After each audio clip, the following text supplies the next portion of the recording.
Hi, I'm Grace. I'm a homemaker, wife, and mother who loves the Lord more than anything. Our home is a small 50s fixer-upper on a little half acre. We don't have all that much, but we are rich in other ways. If this year you want to learn how to run a home, gain gardening tips, learn from scratch cooking, learning how to preserve your harvest, and generally be encouraged in the work of the home, I would love for us to be friends. Hello and welcome back to my channel. It has been a minute since I made longer form content on here. In the new year, I would really like to be more consistent in creating content.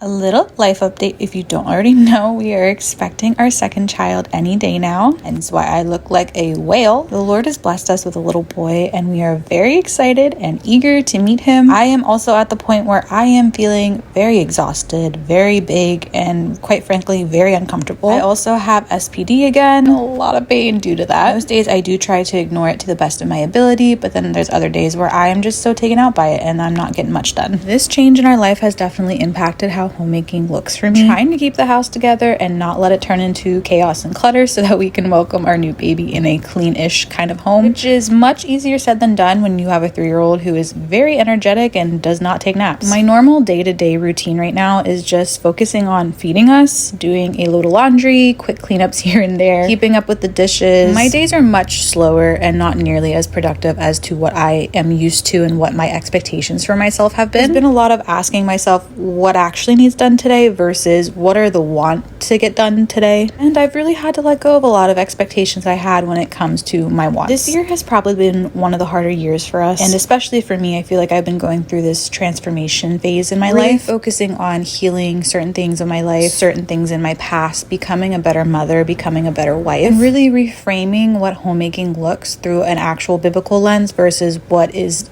considered a biblical lens taught by certain circles and groups. I have really learned that homemaking is not doing it all, but just doing what matters in whatever season that you find yourself in. So long, I thought being a good homemaker meant checking off every single box, meaning that your house has to be hosting ready and that you have to make everything from scratch. And life has a really funny way of humbling you. I have talked about this in other videos I have done, but my first trimester was rough, very rough. And this third trimester is proving to be a little more difficult, not as rough as my first trimester, but definitely I am slowing down. And maybe it's just my type of personality where I have to measure my productivity to feel good about myself. But I'm also learning that I also need to take care of myself. You really cannot pour from an empty cup, and I have been in circles where they say you absolutely can pour from an empty cup, and as moms, I think we all know that you can. However, it is probably not healthy. And sometimes, you know what? Ordering takeout and sitting on the couch with your husband might be the best game plan for your evening versus hustling to get a home-cooked meal up and ready. Just choosing the peace instead of the perfection. While I do think that we should prioritize nourishing our family and creating a home environment that is not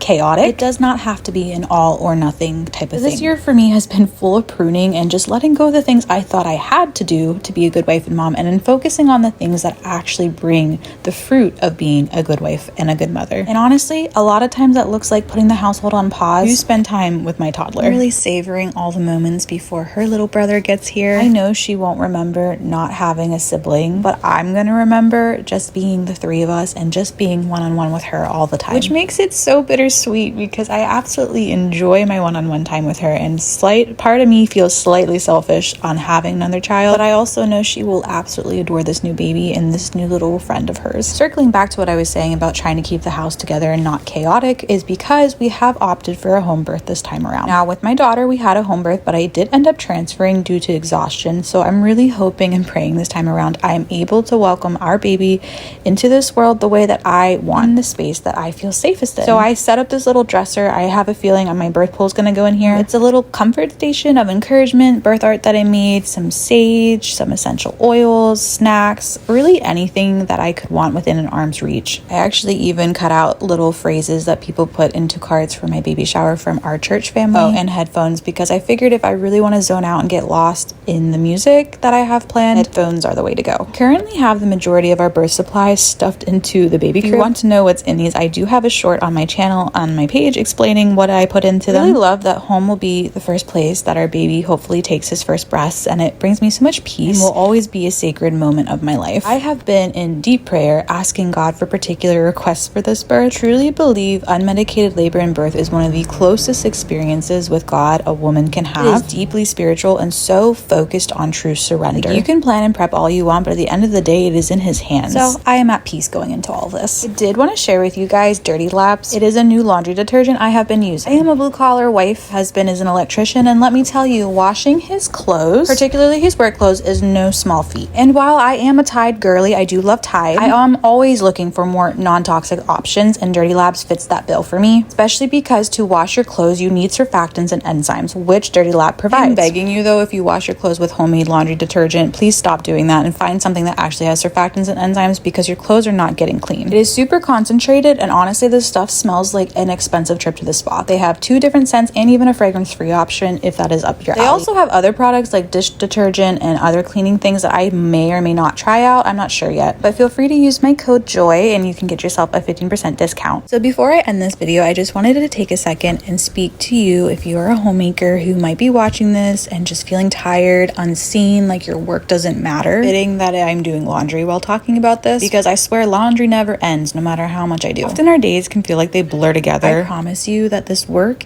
in the ordinary, in the mundane, they matter so much. It's not about keeping up with anybody you see online or just being perfect, but it's about being faithful where you are, in the mess, in the waiting, in the real life, really focusing on stewarding what we already have. So I look at this laundry pile as a blessing instead of a curse, even though sometimes it might feel a little overwhelming. Just know I see you.